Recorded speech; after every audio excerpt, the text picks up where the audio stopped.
Okay, तो बच्चे अब से हमारे साइंस के क्वेश्चंस की शुरुआत हो चुकी है। तो जो बच्चे साइंस के लिए तैयारी करते हैं, साइंस की पढ़ाई करना चाहते हैं, अच्छी तरीके से अपनी इम्प्रूवमेंट करना चाहते हैं, तो वो बच्चे हमसे जुड़ जाए और ज़्यादा से ज़्यादा आप कोशिश करिए कि जितना ज़्यादा हो सके आप इस वीडियो को शेयर करें, और ताकि दूसरे बच्चों तक भी ये साइंस की वीडियो पहुंच सके। और उसके साथ में जो हम करते हैं नेवी के मॉक टेस्ट, पूरा का पूरा मॉक टेस्ट जी बच्चे दूसरे बच्चों तक भी पहुंच सके, ताकि हम ये जो नॉलेज है जो शेयर करते हैं, एक तरह से ये शेयरिंग ही होती है। क्योंकि आधे क्वेश्चंस के जवाब बच्चे मुझे यहाँ पे बता रहे होते हैं, आधे कुछ बच्चे मुझे चीज़ें ये याद दिला रहे होते हैं कि मैडम ये, मैडम उसका वो याद रख कर सकते हैं, मैडम इसका ये चीज़ हो सकती है।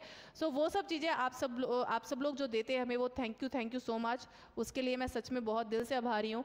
और बस आप लोगों से यही गुजारिश करती हूँ कि वीडियो को शेयर करते रहिए, और उसके साथ में जो बच्चे हमसे नए जुड़ते हैं वो बच्चे चैनल को ज़रूर सब्सक्राइब करिए। क्योंकि जितना ज़्यादा हमारा ये प्लेटफॉर्म बढ़ेगा, जितना ज़्यादा हमारा ये एक चाणक्य की फैमिली बढ़ेगी, उतना ही हम और ज़्यादा अच्छे से एफर्ट्स डाल पाएंगे और उतना ही हम और ज़्यादा ग्रो कर पाएंगे। तो बस आप लोगों से यही गुजारिश है कि क्लास को लाइक ज़रूर करिएगा और उसके साथ में चैनल को ज़रूर सब्सक्राइब करिएगा। तो चलिए शुरू करते हैं हमारे आज के साइंस के क्वेश्चंस को। बहुत ही आसान सा क्वेश्चन है, आपके normal day to day lifestyle से रिलेटेड है। पहला क्वेश्चन है, to avoid slipping while walking on the ice one should take small steps because of. यानी कि बर्फ़ पे चलते समय फिसलने से बचने के लिए छोटे कदम उठाने चाहिए, क्योंकि छोटे कदम क्यों उठाने चाहिए?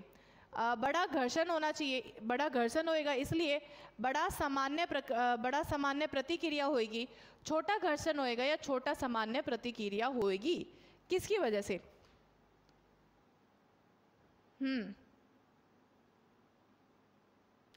सी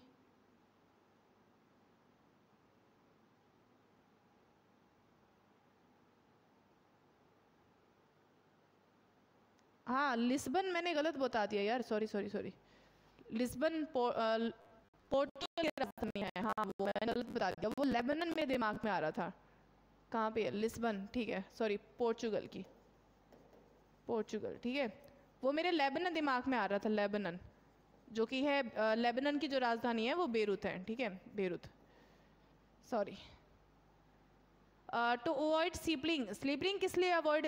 जो हम छोटे छोटे स्टेप कहते हैं कि जब भी बर्फ़ पे चला जाता है तो ये बोला जाता है कि छोटे छोटे स्टेप्स लो। क्यों कहा जाता है? क्योंकि इससे क्या होता है, बच्चे लार्जर नॉर्मल रिएक्शन होता है। नॉर्मल रिएक्शन यानी कि बड़ा फोर्स लगता है, ठीक है, बड़ा फोर्स लगेगा तो ज़्यादा फ्रिक्शन भी आएगा, ठीक है, फ्रिक्शन भी बहुत ज़्यादा आएगा। नॉर्मल रिएक्शन का मतलब क्या है? फोर्स ज़्यादा लगता है। अगर आप छोटे कदम लोगे तो फोर्स ज़्यादा लगेगा, और फोर्स ज़्यादा लगेगा तो फ्रिक्शन ज़्यादा होएगा। अगर आप बड़े कदम लगोगे तो जो फोर्स है वो कम लगेगा, बल कम लगेगा तो फ्रिक्शन कम लगेगा, और फ्रिक्शन कम होएगा, घर्षण कम होएगा, तो फिसलने के ज़्यादा चांसेस होते हैं, ठीक है। चलिए अगला question, the metal for electric fuse wire is used. Electric fuse wire के लिए डैश का उपयोग किया जाता है। किसका उपयोग किया जाता है? रोज मेटल का, ब्रोंज का, जर्मन सिल्वर का, या निकल स्टील का? जी बच्चे, किसका उपयोग करा जाता है?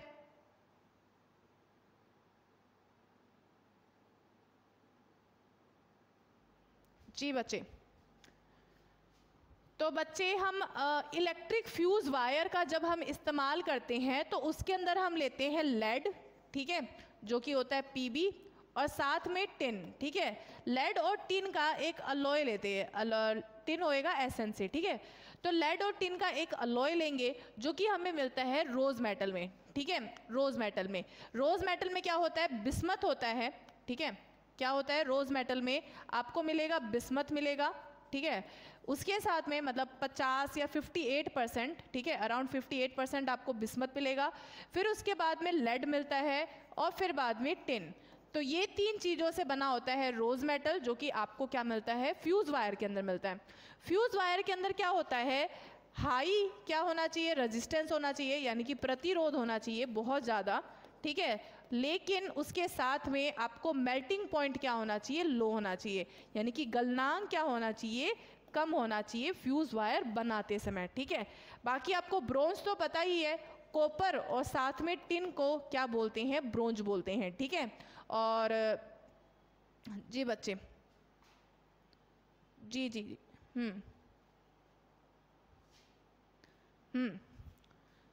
और जर्मन सिल्वर किसे कहा जाता है? जर्मन सिल्वर कहा जाता है, ठीक है, जर्मन सिल्वर। तो जर्मन सिल्वर कहा जाता है जी बच्चे कॉपर को, ठीक है, कॉपर को साथ में निकल को, ठीक है, कॉपर, निकल और जिंक के क्या बच्चे एक अलॉय को कहा जाता है, मिश्रण को कहा जाता है जर्मन सिल्वर, ठीक है। और ब्रास किसे कहा जाता है? ब्रास, ब्रास कहा जाता है कॉपर, और बच्चे जस्ता यानी कि जिंक के अलॉय को कहा जाता है ब्रास कहा जाता है, ठीक है। अगला question, the net resistance joint in parallel is called, यानी कि अगर हमारे रेजिस्टेंस जो है, जैसे कि हमारा ये एक कंडक्टर है, ठीक है जी बच्चे, ये इस तरीके से आपके 3 रेजिस्टेंस वायर जोड़ दी गई है, ठीक है, इस तरीके से इस कंडक्टर के अंदर, ठीक है। अब ये वायर्स जोड़ दी गई है, रेजिस्टेंस की वायर्स हैं, और ये आपको बोला गया है कि जब इन 3 वायर को पैरेलल जोड़ा जाएगा तो इनका नेट रेजिस्टेंस कितना आएगा? सभी व्यक्तिगत प्रतिरोध का योग या पारस्परिक व्यक्तिगत प्रतिरोध का योग, प्रतिरोधों का योग, या फिर बच्चे ये सभी क्या होएगा?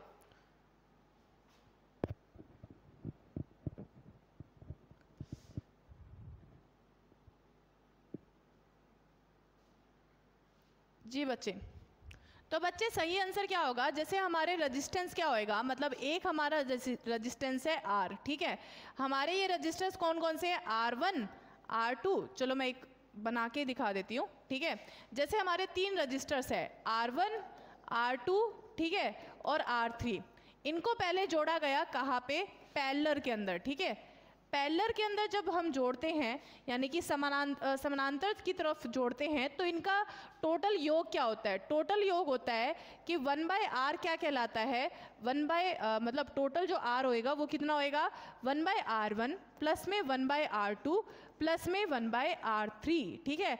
तो इन सब का जो भी योग होएगा, ठीक है, उसका उल्टा कर दो, यानी कि उसका क्या कर दो? प्रतिरोध कर दो, तो वो क्या मिलेगा हमें? ऑल ओवर आंसर मिलेगा, ठीक है, क्योंकि रियल आंसर क्या है? 1/r है, ठीक है। तो जो भी इनका योग होएगा उसका योग करके उसका उल्टा कर दो, तो सही आंसर क्या मिलेगा? पैरेलल में मिलेगा, ठीक है। और जब सीरीज में जोड़ते हैं, ठीक है, सीरीज में कैसे? यानी कि एक प्रतिरोध ऐसे जोड़ लिया, फिर दूसरा एक साथ, फिर तीसरा एक साथ, तो इस तरीके से जब जोड़ा जाता है R1, R2 और R3, तो जब सीरीज में जोड़ा जाता है तब टोटल R कितना होता है? R1 प्लस में R2 प्लस में R3, यानी कि इन तीनों का समूह होता है। जैसे कि 1 2 3 है, तो 1 2 और 3, इन तीनों का समूह कितना आ गया? 6। सही आंसर क्या आया? 6। लेकिन अगर 1 2 3 इन सब का निकाल लें, जैसे कि 1/1 प्लस में 1/2 प्लस में 1/3, तो इन सब का समूह क्या आएगा? इन सब का समूह आएगा, पहले इनका एलसीएम लो, 6, फिर बच्चे आएगा 6, फिर प्लस में 3 और प्लस में 2, तो क्या आ जाएगा? 6 और 2 5 और 11 डिवाइड बाई 6, तो 6/11 आ जाएगा सही आंसर, उल्टा आएगा, ठीक है।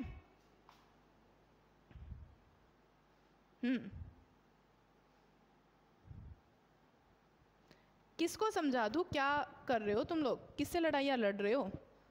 हैं भाई, क्या ऐसी तुम लोगों की इतनी लड़ाइयाँ चल रही है भाई? सही आंसर क्या है? सम ऑफ रेसिप्रोकल ऑफ इंडिविजुअल, ठीक है। पारस्परिक व्यक्तिगत प्रतिरोध का क्या होगा? सम होगा, योग होगा, ठीक है। चलो अगला question, which of the following is a egg laying mammal? इनमें से कौन सा अंडा देने वाला स्तनधारी है? या मछली, माउस, चूहा, कंगारू या फिर प्लाइटपस? ये तो कई बार कर लिया, क्या है? प्लाइटपस। किसकी बात कर रहे हो?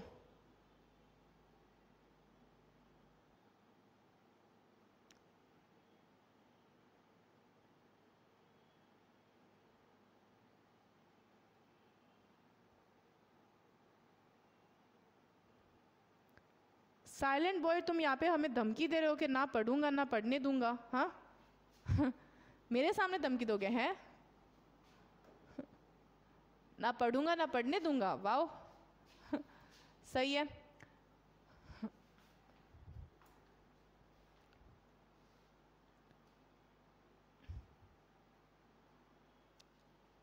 अब सबको बोल रही हो कि क्लास पे ध्यान दे लो, और साइलेंट बॉय हो या कोई भी ऐसा स्टूडेंट निकले जो बहुत ज़्यादा ही तंग करे, तो आप लोगों को भी पता है मैं क्या करती हूँ, मैं उसे सीधा ब्लॉक कर देती हूँ, ठीक है। मैं पता भी नहीं लगने दूंगी उसको कि ब्लॉक हो गया वो, ठीक है। तो थोड़ा सा संभल के दो, थोड़ा सा संभल के बात करो, ठीक है। दूसरों को भी पढ़ने दो। समझ में आ गया? एसआर और एमआर की दोनों की क्लास है, ठीक है। एसएसआर और एमआर की दोनों की क्लास है। मतलब मैं कुछ क्वेश्चंस कोशिश करती हूँ एमआर के लेके आऊँ, और कुछ क्वेश्चंस ऐसे हो चुके हैं एमआर के जो बार बार रिपीट होए जा रहे हैं, तो मुझे लगा कि भाई हाँ भी बेनिफिशियल नहीं है, तो फिर मैं एसएसआर के भी लेके आने वालेगी। तो दोनों के हैं, आपको कोई दिक्कत की बात नहीं है, किसी की भी तैयारी करो, दोनों के लिए बेनिफिशियल है, ठीक है। डायनासोर डायनासोर क्या है? एक स्तनपायी है, पक्षी है, रेप्टाइल है, सरीसृप है। तो बच्चे रेप्टाइल्स के अंदर आते हैं डायनासोर, ठीक है, रेप्टाइल्स के अंदर। अगला question, organism which make their own food are called. वे जीव जो अपना भोजन स्वयं बनाते हैं उन्हें क्या कहा जाता है? Saprophytes, autotrophs, auxotrophs, autotrophs, heterotrophs. तो बच्चे उन्हें ऑटोट्रॉप कहा जाता है, और जो दूसरे के खाने को खाते हैं, ठीक है, दूसरे के खाने को, तो दूसरे के खाने को, दूसरे के बनाए हुए खाने को खाते हैं। जैसे कि हम हेट्रोट्रॉप्स के अंदर आ जाते हैं, जैसे इंसान हैं हम, ठीक है, तो वो हम फल खाते हैं, और फल क्या होता है? फल तो एक्चुअल में पौधों के द्वारा बनाया गया है, उनका खाना है ना, तो हम उनका खाना खाते हैं, तो वो क्या हो गए? हेट्रोट्रॉप्स हो गए, ठीक है। और सेप्रोफाइट्स क्या होते हैं? सेप्रोफाइट होते हैं जो कि मृत जीवों के अंदर से क्या न्यूट्रिशन निकाल के, ठीक है, कहाँ से? डेड एनिमल्स में से, डेड ऑर्गेनिज्म में से, डेड ऑर्गेनिज्म में से जो खाना खाते हैं, न्यूट्रिशन लेते हैं, उन्हें क्या कहा जाता है? सेप्रोफाइट्स, ठीक है, सेप्रोफाइट्स कहा जाता है। चलिए अगले क्वेश्चन की ओर बढ़ते हैं। अगला क्वेश्चन क्या है? The most abundant metal on the surface of the earth is. पृथ्वी की सतह पर सबसे प्रचुर कर मात्रा में पाई जाने वाली धातु है, कौन सी मात्रा, कौन सी धातु है? आयरन, एल्यूमिनियम, कैल्शियम, या जी बच्चे Hg, मरकरी। सबसे ज़्यादा मात्रा में कौन सी पृथ्वी पाई जाती है? मैम एमआर में न्यूमेरिकल टाइप भी क्वेश्चन है क्या? थोड़े बहुत मिल सकते हैं, ज़्यादा नहीं मिलेंगे। बहुत ही इजी सा क्वेश्चन होता है, बहुत ही इजी से पेपर होते हैं एमआर के, जो कि शुरुआत में हमने बहुत सारे निकाले। आप शुरुआत में देखोगे सारे के सारे 100% एमआर के ही उसके हिसाब से थे, ठीक है।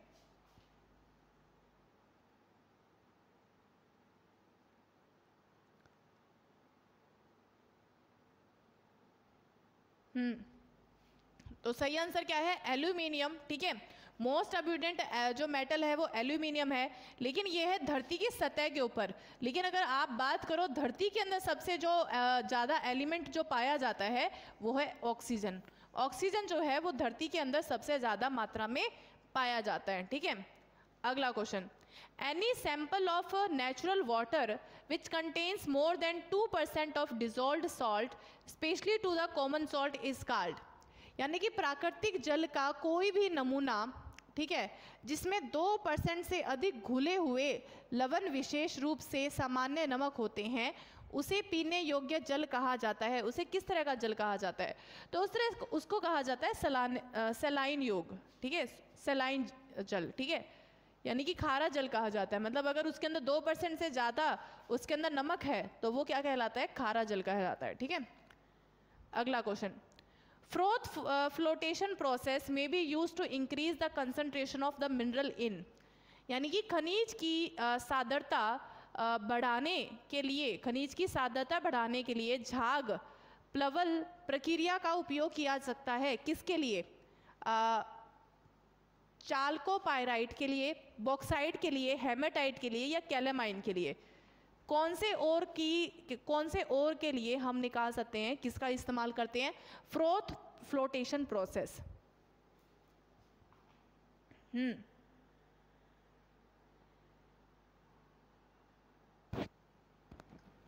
चलिए जल्दी से बताइए, फ्रोथ फ्लोटेशन प्रोसेस हम किसके लिए इस्तेमाल करते हैं? तो ये बच्चे इस्तेमाल करते हैं हम सल्फर के लिए, यानी कि सल्फर को, मतलब उसके ओर में से सल्फर को और ज़्यादा स्ट्रॉन्ग बनाने के लिए इसका इस्तेमाल किया जाता है, फ्रोथ फ्लोटेशन प्रोसेस, ठीक है। और ये बच्चे सल्फर का ओर होता है चैल्कोपाइराइट, जो कि किसका होता है? और सल्फर का, ठीक है, सल्फर का। बॉक्साइड किसका होता है? एल्यूमिनियम का, ठीक है। और हेमेटाइट तो आपको पता ही है, आयरन का, ठीक है। और कैलामाइन किसका और होता है? किसी को पता है कैलामाइन किसका और होता है? जी, कैलामाइन किसका और होता है?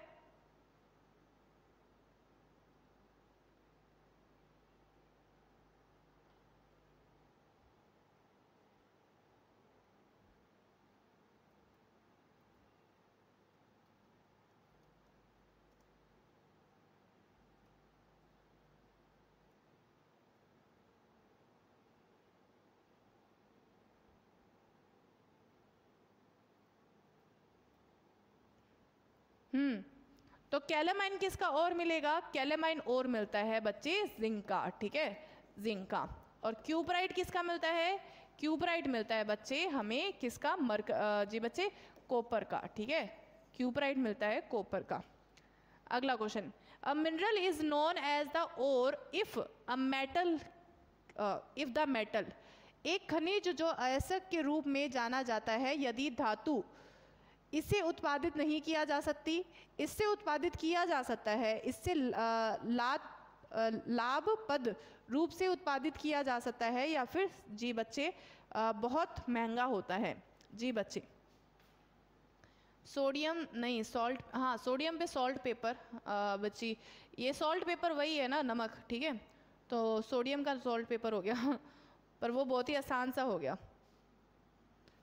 जी, तो बच्चे एक मिनरल से, एक खनिज से, अयस्क से कैसे, मतलब हम एक अयस्क से खनिज कब निकालेंगे? खनिज तब निकालेंगे जब इससे लाभप्रद रूप से क्या है? उत्पादित किया जा सकता है। मतलब एक ओर से जब हम मिनरल निकाल रहे हैं, कोई भी ओर हो गया, जैसे कि अभी अभी बात कर रहे थे क्यूपराइट, ठीक है। क्यूपराइट किसका ओर है? क्यूपराइट है कॉपर का ओर है, ठीक है। अब उस ओर में से मान लो गंदगी ज़्यादा है और जो हमें कॉपर चाहिए वो बहुत कम है, तो उससे फिर और से फ़ायदा ही नहीं है ना। तो हम और तब निकालते हैं जब फ़ायदेमंद हो, ठीक है। ऐसे ही हर एक से और नहीं निकाला जा सकता। वो जो मेटल निकाल रहे हैं, जो मिनरल निकाल रहे हैं, वो भी फ़ायदेमंद होना चाहिए, ठीक है, हमारे लिए, ठीक है। अगला question, an element that is usually found in explosives is, विस्फोट में आमतौर पर पाया जाने वाला कौन सा तत्व होता है? सल्फर होता है, नाइट्रोजन होता है, सल्फर गैस होती है, या सल्फ्यूरिक एसिड होता है? विस्फोट के दौरान क्या अक्सर पाया जाता है? किसी को पता है? विस्फोट के दौरान, जी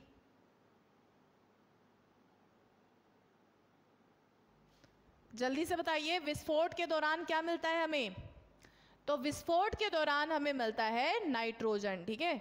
नाइट्रोजन अक्सर गैस मिलती है, ठीक है। अच्छा, अब ये क्वेश्चन अच्छा है, दो तीन चीजें बताऊंगी। पहला क्वेश्चन है, the substance which is added to remove impurities is called, अशुद्धियां को दूर करने के लिए जो पदार्थ मिलाया जाता है उसे कहते हैं स्लैग, फ्लक्स, गेंगू, या फिर बच्चे कैटलिस्ट। क्या कहते हैं? जी बच्चे, जी बच्चे, तो एक्चुअल में क्या होता है, a substance which is impurities को, अशुद्धियों को हटाने के लिए फ्लक्स का इस्तेमाल करती है, ठीक है, फ्लक्स का। गैंग क्या होता है? गैंग कहलाता है बच्चे अशुद्धियाँ, ठीक है, अशुद्धियाँ। तो अशुद्धियाँ क्या होएगी? वो एक्चुअल में क्या होएगी? जो भी अशुद्ध चीज़ें हैं, जैसे कि एक और में क्या होता है? मिनरल होता है, और बाकी का क्या बच जाता है? बाकी में बच जाता है गैंग, यानी कि जो भी अशुद्धि मिलेगी वो क्या होगी? गैंग होगी, ठीक है। कैटलिस्ट क्या होता है? कैटलिस्ट एक तरह का जो एलिमेंट होता है वो क्या करता है? कोई भी प्रक्रिया होएगी, मतलब कोई भी केमिकल रिएक्शन चल रही है, ठीक है, रासायनिक प्रक्रिया, ठीक है, रासायनिक प्रक्रिया को क्या कर देगा? वो तेज कर देगा, ठीक है, उसकी स्पीड को क्या कर देगा? इंक्रीज कर देगा, ताकि वो रासायनिक प्रक्रिया जल्दी हो सके, ठीक है। तो वो क्या होता है? कैटलिस्ट होता है, ठीक है। जी बच्चे, अगला question, which one of the following properties is not characteristics of oxygen, निम्नलिखित में से कौन सा गुण ऑक्सीजन की विशेषता नहीं है? जी बच्चे, यह गंध या स्वाद के बिना एक रंगहीन गैस है, ओके। दूसरा, ये पानी में अघुलनशील है, ठीक है। तीसरा इससे कठिनाई से द्रवित किया जा सकता है और तरल के रंग हल्का नीला होता है। या फिर पदार्थ शुद्ध ऑक्सीजन में अधिक चमक के साथ आता है। जी बच्चे, क्या है सही आंसर?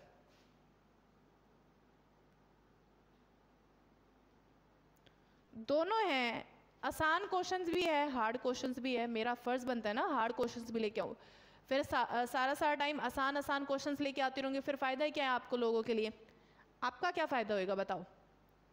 ये है ना कि मैं मुश्किल क्वेश्चंस भी लेके आऊँ, मेरा फ़र्ज़ बनता है ना। मैं बोल रही हूँ SSR के एग्ज़ाम के लिए भी है, तो उनके लिए भी फ़ायदेमंद होना चाहिए ना।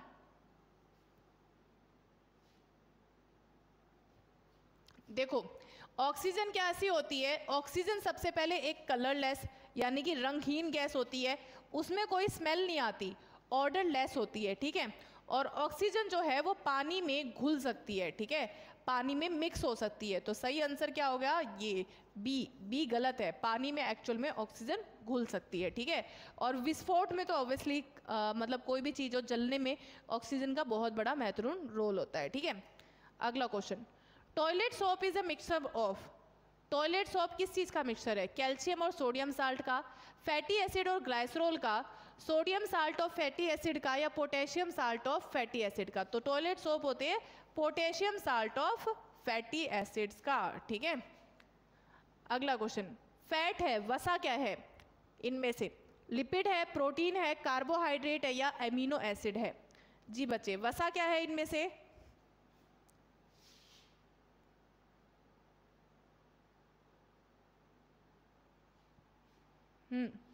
तो इनमें से वसा क्या होगी? वसा होगी लिपिड, ठीक है। वसा क्या होगी? लिपिड। अगला question, amino acid at the end of the product of digestion, यानी कि एमिनो एसिड निम्नलिखित में से पाचन का अंतिम उत्पादक होता है। यानी कि एमिनो एसिड किस में से मतलब अल्टीमेटली लास्ट में तोड़ के क्या चीज़ हमें एमिनो एसिड में बदलती है? वसा, हार्मोन्स, या फिर प्रोटीन या लिपिड्स? वसा क्या मिलता जी बच्चे, सॉरी, एमिनो एसिड किस में मिलता है हमें? तो एमिनो एसिड किससे मिलता है हमें? एमिनो एसिड मिलता है प्रोटीन से, ठीक है। प्रोटीन को ही तोड़ के हमें एमिनो एसिड्स मिलते हैं, ठीक है। Which one of the following is not a genetic disease, इनमें से कौन सी बीमारी सामान्य नहीं है? हेमोफीलिया, लेप्रोसी, कलर ब्लाइंडनेस, या इनमें से कोई नहीं? तो बच्चे, कलर ब्लाइंडनेस और हेमोफीलिया क्या होता है? हेमोफीलिया एक तरह की बीमारी होती है, कलर ब्लाइंडनेस तो आप लोगों को पता ही होगा। कुछ लोगों को आंखों की बीमारी होती है जिससे क्या होता है कुछ कलर्स के अंदर डिफरेंसेस करने मुश्किल हो जाते हैं, ठीक है। और हेमोफीलिया क्या होता है? हेमोफीलिया एक तरह की बीमारी होती है जिससे क्या होता है बच्चे जो किसी का खून होता है ना, रक्त जो होता है, ठीक है, ब्लड के अंदर क्लोटिंग के अंदर दिक्कत होती है, ठीक है। ब्लड क्लोट नहीं हो पाता, ब्लड क्लोट नहीं हो पाता, यानी कि रक्त सूख नहीं पाता, जिसकी वजह से ऑल ओवर परेशानियां होती है, ठीक है। और लेप्रोसी जो है, कुष्ठ रोग जो है, वो एक जेनेटिक डिजीज नहीं है, ठीक है। कुष्ठ रोग जो है वो एक जेनेटिक डिजीज नहीं है। चलिए अगला क्वेश्चन है, ये हमारा आज का कौन सा है? एक दो क्वेश्चन बचे हैं, ठीक है। चलो एक दो क्वेश्चन बचे हैं।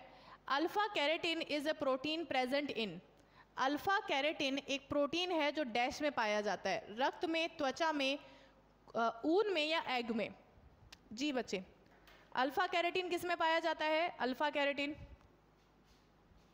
तो बच्चे सही आंसर है कि अल्फा कैरेटिन पाया जाता है त्वचा में, ठीक है।